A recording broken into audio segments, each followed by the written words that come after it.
Hello, dear students. Today I'm going to discuss seven essential rules of etiquette. As you can see on the screen, I have shared both Hindi and English text here so that both mediums of students can use this. I'm going to discuss about rules of etiquette and seven golden rules we can say it.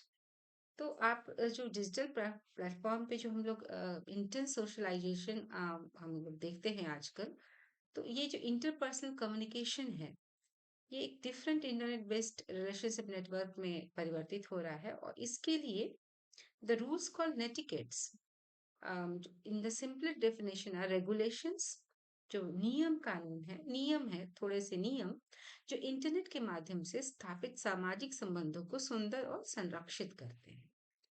तो इसके लिए आपको ये जो 7 नियम है इसको बिल्कुल आपको ध्यान रखना चाहिए।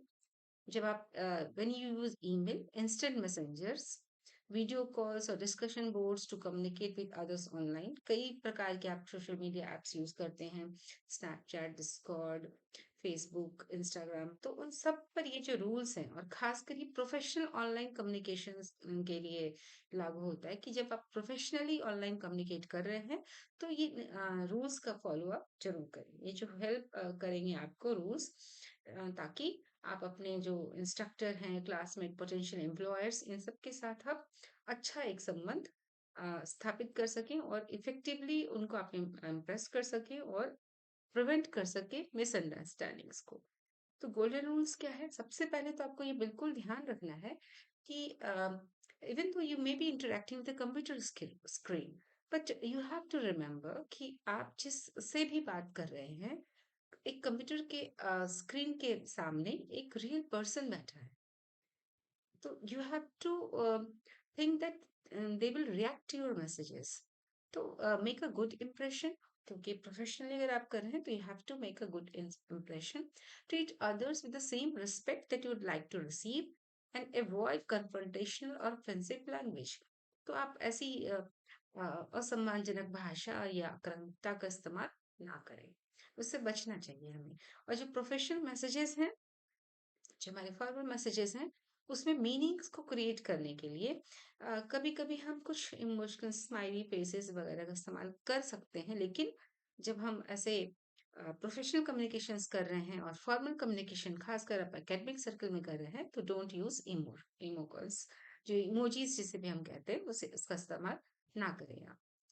उसके बाद है कि आप जो नेक्स्ट आपका रूल है कि आप स्लैंग, एक्रोनिम्स और टेक्स्ट डॉक्स, आप जब पर्सनल आप मैसेजेस कर रहे हैं with your friends and your आपके जो कलीग्स हैं जो इन फॉर्मल आप टॉक कर रहे हैं, तो वहां पे आप ये इस्तेमाल कर सकते हैं स्लैंग्स का, एक्रोनिम्स का, टेक्स्ट टॉक का। जैसे आप ये बहुत ही आज हमारे चलन में है कि हम शॉर्ट फॉर्म्स यूज करते हैं, जैसे योर लिखना हो तो यू आर लिख देते हैं। तो इन सबको हमें अवॉइड करना, जब हम एक प्रोफेशनल मीटिंग कर रहे हों, प्रोफेशनल तरह से हम जब बातचीत कर रहे हों, तो ऐसे एक्रोनिम्स का इस्तेमाल नहीं करेंगे, स्लैंग्स का इस्तेमाल नहीं करेंगे। उसके बाद नेक्स्ट जो रूल है हमारा कि हम कभी भी ऑल कैप्स का इस्तेमाल नहीं करेंगे, क्योंकि ये बिल्कुल भी इसे एक अच्छा नहीं माना जाता। अगर आपको किसी चयनित शब्दों पर या सिलेक्टेड वर्ड्स या फ्रेजेस पर आपको एम्फेसिस करना है, उसको उसका इम्पोर्टेंस दिखाना है, तो या तो आप डिफरेंट कलर का इस्तेमाल करें, टेक्स्ट का, बैकग्राउंड कलर का, या फिर आप ये भी कर सकते हैं, एस्ट्रिक का इस्तेमाल कर सकते हैं। और साथ ही साथ आप वहां पे इटैलिक्स या बोल्ड टेक्स्ट का भी इस्तेमाल कर सकते हैं। नेक्स्ट रूल जो आपको ध्यान में रखना है कि जब भी आपको मैसेज भेज रहे हैं, भेजने से पहले आप जरूर श्योर करें कि आपने कोई स्पेलिंग और ग्रामर एरर्स तो नहीं किए हैं, कोई कंफ्यूजिंग टर्म्स जो है जो भ्रमित कर सकते हैं आपके क्लाइंट्स को, ऐसा तो आप नहीं कर रहे हैं। कोई गलती से आपने कुछ इम्पोर्टेंट कंटेंट छोड़ तो नहीं दिया या किसी रिसिपिएंट्स को छोड़ तो नहीं दिया ईमेल में, ये आपको जरूर ध्यान रखना है। और उसके बाद आपको ये भी ध्यान रखना है कि आप जो डेटा शेयर कर रहे हैं, जो इन्फॉर्मेशन आप शेयर कर रहे हैं, वो सटीक होनी चाहिए, उसमें कोई भी मिस्टेक्स नहीं होनी चाहिए।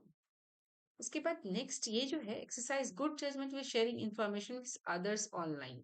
ये बहुत ही महत्वपूर्ण एक आपके लिए है कि आप दूसरे के साथ जो जानकारी साझा कर रहे हैं, किनके साथ अपनी आप जानकारियाँ साझा कर रहे हैं। जैसे पर्सनल कम्युनिकेशंस, आपके फ्रेंड, फैमिली, तो आप उसके लिए पर्सनल अकाउंट का यूज़ करें। और अगर आप प्रोफेशनल कर रहे हैं, तो प्रोफेशनल अकाउंट एक डिफरेंट अकाउंट रखें। क्योंकि दोनों के ही कम्युनिकेशन का जो स्तर है और जो आप अपनी इंफॉर्मेशन शेयर करते हैं, दैट क्वाइट डिफरेंट। तो बेटर होगा कि आप 2 अकाउंट्स का यूज़ करें। और अगर आप करते हैं अकाउंट्स का यूज़, तो कभी भी अपने सेंसिटिव पर्सनल इन्फॉर्मेशंस जैसे होम एड्रेस, फ़ोन नंबर, आपके पर्सनल चैट्स, कन्वर्सेशंस, आपके फ़ोटो, वीडियोज़, आपके सोशल प्लान्स जैसे वैकेशंस के हैं, आपके financial information, user names, passwords भी शेयर ना करें। और अगर आप anything personal that you not want shared by others over the internet, आप ना करें और ना दूसरों से ऐसा आप डिमांड करें कि आप ऐसा करें मेरे साथ। और अगर आप कोई शेयर करते हैं मटेरियल, किसी दूसरे का मटेरियल, तो जो वो कॉपीराइट होल्डर है या ओरिजिनल ऑथर है, उसको आप सबसे पहले तो क्रेडिट दें। और अगर पॉसिबल हो तो उनसे आप अपनी परमिशन लेकर के वो जो इस्तेमाल करने का एक आपको अनुमति प्राप्त होती है, वो आप कर सकते हैं। अगर आप ऐसा नहीं करेंगे, तो ये प्लेज़रिज़्म में आता है, तो दैट इज़ ये आपके रेपुटेशन को बहुत हाईली डैमेज कर सकता है। एकेडमिक और प्रोफेशनल रूल्स ये कहता है कि आप ज़रूर इससे जो उसके कॉपीराइट धारक हैं या मूल लेखक हैं, उनसे ज़रूर परमिशन लें या उनको आप प्रॉपर साइटेशन करें। उसके बाद जो नेक्स्ट रूल जो सबसे ज़्यादा ऑनलाइन इम्पोर्टेंट है, जब आप कम्युनिकेट कर रहे हैं प्रोफेशनली, तो बी कंस्ट्रक्टिव एंड रिस्पेक्टफुल। आप अच्छी तरह से दूसरों की बात को सुने, समझें और रिस्पॉन्ड करें उसी हिसाब से। आप बिल्कुल भी अग्रेसिव ना हो, ना आप कॉन्फ्रंटेशनल लैंग्वेज का इस्तेमाल करें। और कोई अगर दूसरा भी पॉइंट आपसे शेयर कर रहा है, जिसका दृष्टिकोण आपसे बिल्कुल अलग दृष्टिकोण है, तो आपको संक्षेप में दोहराकर स्वीकार करना सबसे अच्छा अभ्यास है। लेकिन आप अगर सुन रहे हैं, उन्हें समझने की कोशिश करें। Try to listen. Listening is important. और सबसे इम्पोर्टेंट बात ये भी है कि आप अगर उनसे आप डिफरेंशिएट करते हैं उस अग्री टू डिसएग्री, एक कहावत है, तो आप ये जरूर करें कि in my viewpoint as you have suggested is not that will good achieve the goal. आप ऐसे कह सकते हैं कि आपने जो कहा वो तो ठीक है, लेकिन ऐसा हम करें। आप इस तरह से अपनी जो बातें हैं वो एक पोलाइटनेस के साथ रखें। और ये बहुत ही इम्पोर्टेंट है। तो इस तरह से जो 7 रूल्स ऑफ कम्युनिकेशन है, ये है। और ये जो टॉपिक है, ये topic SEC 3 personality development and communication का एक इम्पोर्टेंट पार्ट है, जो एग्जामिनेशन पॉइंट ऑफ व्यू से भी। और हम जो एक डिजिटल प्लेटफॉर्म्स इस्तेमाल करते हैं, और ये जो इंटरपर्सनल कम्युनिकेशन का जो एक नया जमाना है, उसमें ये रूल्स हमें सीखने जरूर चाहिए। Hope it helps. Thank you.